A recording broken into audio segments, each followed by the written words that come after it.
Hello everyone, Trophy Wine Hunter. Welcome back to my YouTube channel. Today I'm doing kind of an interesting video. I'm gonna go through wine lists and how I look at wine lists. Many restaurants will actually have their wine lists on their websites, and so that's very useful. It's really hard. Like for instance, this is one of my favorite restaurants, which I'm going to shortly. It's called Il Caminetto in Whistler. And you'll see there's got 38 pages of their wine list. So in order to kind of choose a wine right there, that puts a lot of pressure on you. So I'm just going to go through kind of how I kind of look at wine lists and what I'm looking for. And sometimes I'm looking for, mostly I'm looking for value, but I'm also looking for interesting wines that I couldn't get myself. So if it's a wine that you always have it and then you're just familiar, I don't think that's the best use of your money. You should actually take advantage of what the restaurant has that you can't get yourself. So this is how I go through things. I just go through the wine list carefully, and I just we'll scroll through it and see if there's anything interesting. I normally will not take wines by the glass. So let's go to the white wines. Let's go and some of them you'll know the pricing, so I can figure out what the pricing is. I look at Gaia, so that's kind of nice here, but it's like $300, $500, so that's a little bit much for me. I'm not gonna go for that. These are, Allegrini. To me, that would be an interesting. Schiappetto is always a name that I kind of like to see. $130, that's not too bad, but maybe with white wines, because I don't drink a lot of white wines, I might take something under $100, like the La Spinetta. Spinetta, that's a kind of a name that I like. That could be interesting also. So that's kind of what I'm looking for. Umbria is a great region. So these might be interesting because this is something that I don't see a lot of. These are white wines. So I might, the Cervera della Sala, I really like that. A little bit expensive for my taste, but maybe I would take this one, the Bramito della Sala, $85. That could be kind of neat. So that would probably be my pick at this point. Now you go to the red wines. So as you know, I'm trying to learn more about Barbaresco and in particular Barolo, so I'll be looking out for that. I see Gaia, which is a favorite of mine, but again, the pricing is a little bit high. I don't think I would want to pay that just for a regular meal. There's some Barolos, and what I would look for is age, something that I couldn't get. A little expensive, I would say, at this point. So I don't see anything that I really want to spend money on because it gets up there, the pricing. So I'm in restaurants, normally I'm looking for about $100 to $200 bottles of wine, unless there's something that really catches my eye that's a little older that I can't get. So there's still nice Piedmonts here. So I know what this is at the liquor store. So things that I find at the liquor store, I probably wouldn't go for unless they're really, really well priced. But I'm always looking at things like Gaia. Masolino is a good producer. Again, it's a name I'm familiar with. These are very good buys in restaurant. Like that's a $70 wine. Masolino is a great producer. So I would actually, that would be something that I would look at. Del Forno is another that I always look for, but again, the pricing is a little high. Again, I'm looking for pricing that's kind of decent, that's undervalued. So Del Forno, if I saw that in the 200 range, maybe I would think that's a real steal. So these are not, I think, overly expensive, but this is kind of just from my perspective, it's a little bit pricey for me. And again, that's probably because I have a little bit more access to wines than other people. If you don't have access to certain wines, maybe you're prepared to pay. This is not a bad price for Tignanello. So there's not much markup on that. So I like that price, $146 for Tignanello. Now remember, there's usually liquor tax in restaurants, so a little bit more, but that's not ridiculous, I would say. And so that's kind of a nice bottle. Again, I could buy that at liquor stores, but the markup I don't think is even 100% on that. So you're paying for the service and the nice wine glasses and things like that. So that's not bad. This would be an okay price for Rocca della Baccia, but again, it's 2019. I'd like to see some age on it. So I don't see any here that have a lot of age. This one's good. 2006, so that's not bad. And it's $199. I would consider that because again, that's something that I couldn't get, and it's got some age on it. So that's how I would look at things. And just because Il Camino serves Italian food, I would probably stick with Italian wines. Although sometimes you can get, because they're so extensively concentrated on Italian wines, sometimes you can get deals on other wines. So I will take a look. If sometimes I can get a good deal on another type of wine, I will take a look. So let's look at the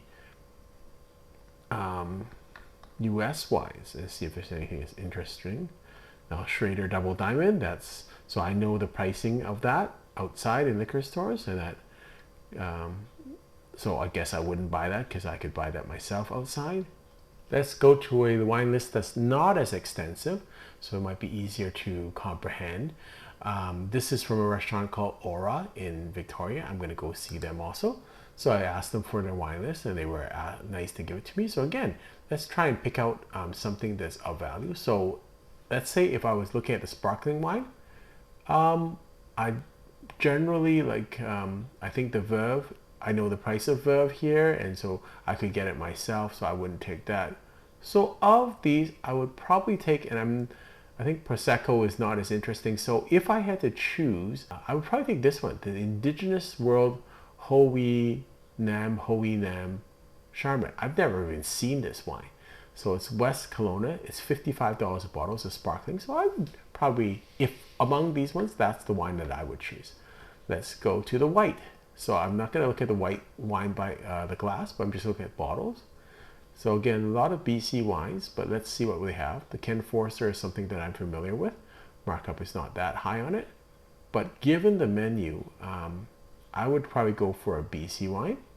The St. Veran, not expensive, but not overly cheap either. So I would probably, again, it looks like a BC wine list. So I would pick something that I haven't had before. Albarino looks interesting to me. It's not that expensive, $57. Stag's Hollow is a good producer. So that's something that I would take a look at.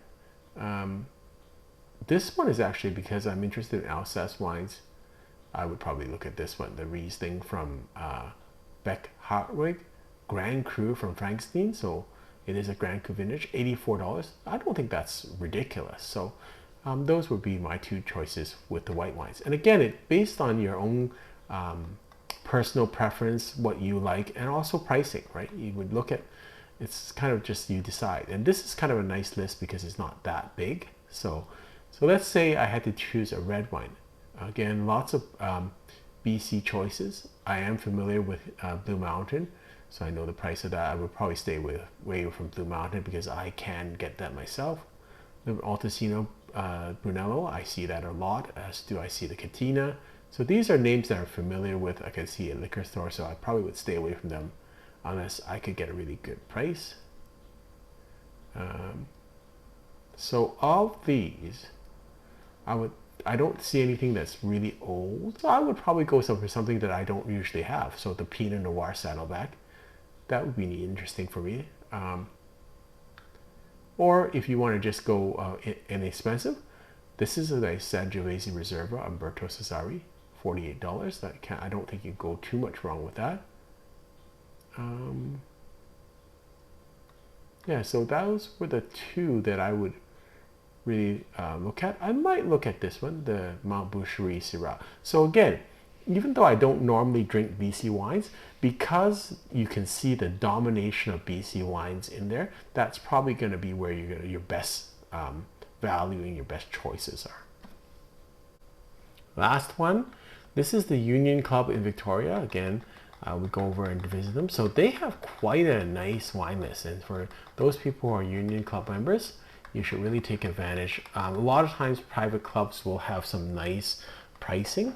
So I'm just going to run through a couple of things that I saw that was quite nice. I'm not a big champagne guy normally, but let's see what they have here. Anything that's quite interesting. Again, the Veuve Clicquot is something that I see. Ace of Spades, I know what the price is. Krug at $4.90 is not bad actually, because Krug is probably going to cost me $350 if I was trying to buy it here by myself in the liquor stores. But Again, it's not always available. So Krug is always, that's not a bad price actually. This is nice too, the Billapart Salmon 2009, again, lots of age on it. So 188, I think that's a fairly reasonable price. So let's go to some white wines. Now that's a great price. Is that per bottle? That's crazy. $26 for a bottle of Galumba Y series. So that's quite a nice price for that wine. There's a Chablis, Premier Cru Chablis for $76. That's not a bad price. Again, that's how I look at, I go through wine lists. If I get a little chance, this is much better than you being at the restaurant, because when you're at a restaurant, you have to talk with other people and you get distracted. So it's really tough to make choices. I always like Fuedo de San Gregory wines. So this is Felinino, $45. That's kind of a nice price too. Let's get to the red wines, and that's more my kind of, I like red wines a little bit more than white wines.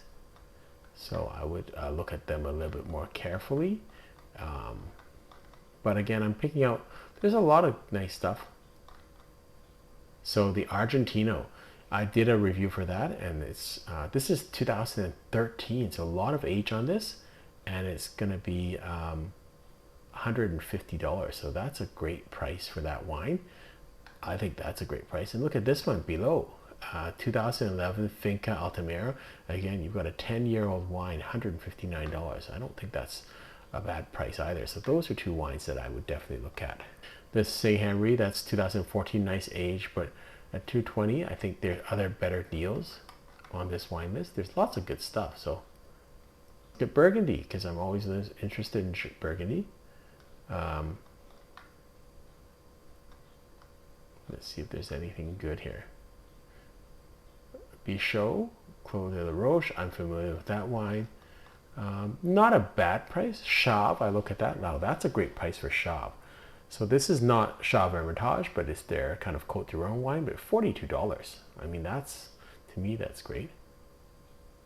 Beaucastel, 2004. If you were Chateauneuf de Pop fan, I might take that because it's got a lot of age on it. Bordeaux, again, is my big place. So I think that's a pretty good price. The Morose at $260 a bottle. 2011 is not the best vintage, but it's a good drinking vintage, so I might take that. Not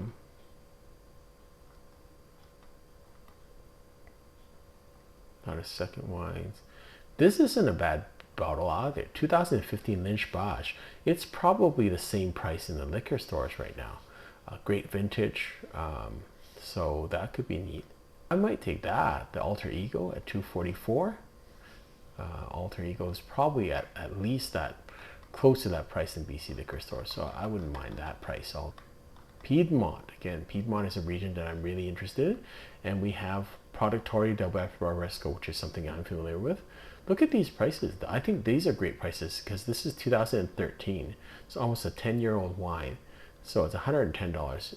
Produttori right now, the current vintage is probably going to cost you $70, so you're paying another $40 markup for some age, and so I might take those ones. Those would be neat wines to taste. Again, these were very interesting because these are Rocca della Mattia with a lot of age on them. $78, $76. I might take those because those are, again, it's always good to have age, and it's not that expensive. Again, there's lots of wines here. This is a great list, and the point I'm making is that you can go through these lists at home on your computer, take your time, and it's much better than being at the restaurant being stressed out about it. So and it's, again, I hope that this is useful in terms of how I look at wines. I may not look at the same way that everyone else does, but if you have something in mind, if you're kind of familiar with pricing in terms of BC liquor stores or wherever you are at, that's useful. And also if you have something in mind in terms of what is your taste, what you're looking for. So in my mind right now, I'm looking for Italian wines because I'm interested in Barolo and Barbaresco. I'm looking at Burgundy wines, which are right now I'm looking at Chambon Musigny, which I didn't see very many of, And then I'm always looking for Bordeaux because that's a region I'm very familiar with. So hope you've enjoyed this video. Until next time, happy drinking.